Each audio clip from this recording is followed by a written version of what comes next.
Selamat siang, perkenalkan nama saya Revaldo Prawira Manik, mahasiswa Universitas Mercu Buana, jurusan Teknik Informatika angkatan 2018. Di sini saya akan menjelaskan tentang metode pengenalan wajah pada kecerdasan buatan. Kecerdasan buatan atau artificial intelligence merupakan bagian dari ilmu komputer yang membuat agar mesin komputer dapat melakukan pekerjaan seperti dan sebaik yang dilakukan oleh manusia. Sistem cerdas intelligence system adalah sistem yang dibangun dengan menggunakan teknik-teknik artificial intelligence. Salah satu yang dipelajari pada kecerdasan buatan adalah teori sistem Pakar. Dengan kemajuan teknologi serta kecerdasan buatan, semua perkembangan teknologi yang dahulu dianggap tabu sekarang menjadi kenyataan dan kebiasaan. Bukan tidak mungkin untuk membuat program aplikasi keamanan yang berbasis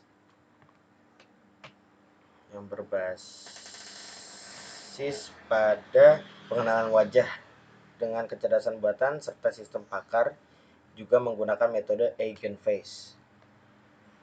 Metode yang digunakan Eigenface adalah suatu metode yang pengenalan wajah yang berdasarkan pada algoritma Principal Component Analysis atau PCA. Secara singkat, prosesnya adalah citra direpresentasikan dalam sebuah gabungan vektor yang dijadikan satu matriks tunggal.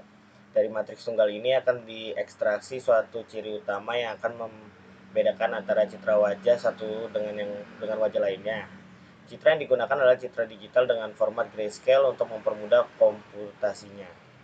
Dengan membandingkan antara citra uji dengan citra referensi menggunakan konsep jarak Euclidean, maka akan didapat kesimpulan apakah suatu citra wajah dikenali atau tidak dikenali. Citra menurut Kamus Webster adalah suatu representasi atau gambaran kemiripan atau imitasi dari suatu objek atau benda. Contohnya yaitu foto seseorang dari kamera yang mewakili orang tersebut, foto sinar X toraks yang mewakili gambar bagian tubuh seseorang, dan lain sebagainya. Sistem pengenalan wajah. Sebuah sistem verifikasi biometrik mempunyai dua macam kesalahan, yaitu kesalahan dalam menerima data yang tidak terdaftar atau false acceptance rate, dan kesalahan dalam menolak data yang telah terdaftar atau false rejection rate (FFR). FAR dan FRR VAR dan FRR saling berlawanan. VAR dan FRR merupakan fungsi dari nilai ambang.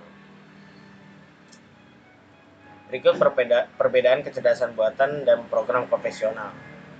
Kecerdasan buatan itu fokus pemrosesannya konsep simbolik dan numerik. Kalau program konvensional itu data dan informasi, heuristik dan algoritma, kemungkinan tidak lengkap, harus lengkap, disediakan, biasanya tidak disediakan, kontrol dipisahkan dari pengetahuan, kontrol terintegrasi dengan informasi data, kuantitatif, kualitatif, ya atau tidak, ya dan tidak. Sistem Pakar. Sistem Pakar dalam bahasa Inggris expert system adalah sistem informasi yang berisi dengan pengetahuan dari pakar sehingga dapat digunakan untuk konsultasi. Pengetahuan dari pakar di dalam sistem ini digunakan sebagai dasar oleh sistem pakar untuk menjawab pertanyaan. Kepakaran adalah pengetahuan yang ekstensif dan spesifik yang diperoleh melalui rangkaian pelatihan membaca dan pengalaman. Ciri-ciri sistem pakar itu ada 9, memiliki fasilitas informasi yang handal, mudah dimodifikasi, dapat digunakan dalam berbagai jenis komputer, memiliki kemampuan untuk belajar beradaptasi, bekerja secara sistematis berdasarkan pengetahuan dan mekanisme tertentu, pengambilan keputusan berdasarkan kaidah-kaidah tertentu, dapat menalar data-data yang tidak pasti dan memberikan beberapa alasan pemilihan, dikembangkan secara bertahap dan terbatas pada bidang keahlian tertentu, outputnya berupa saran dan anjuran. Berikut perbedaan sistem pakar konvensional. Informasi dan pengprosesnya biasanya jadi satu dengan pemrograman. Kalau sistem pakar tuh basis pengetahuan merupakan bagian dari mekanisme inferensi. Kalau sistem konvensional biasanya tidak bisa menjelaskan mengapa suatu input data itu diperlukan atau bagaimana output diperoleh. Kalau sistem pakar, penjelasan adalah bagian terpenting dari sistem pakar. Pengubahan program cukup sulit dan membosankan. Pengubahan atau aturan dapat dilaksanakan dengan mudah. Sistem hanya akan beroperasi jika sistem tersebut sudah lengkap. Sistem dapat beroperasi hanya dengan beberapa aturan. Eksekusi dilakukan langkah demi langkah. Eksekusi dilakukan pada seluruh basis pengetahuan, menggunakan data, menggunakan pengetahuan. Tujuan utamanya adalah efisiensi, tujuan utamanya adalah efektivitas. Kesimpulannya, kecerdasan buatan merupakan dampak dari perkembangan dalam dunia teknologi yang saat ini telah dikembangkan ke tahap yang lebih maju lagi.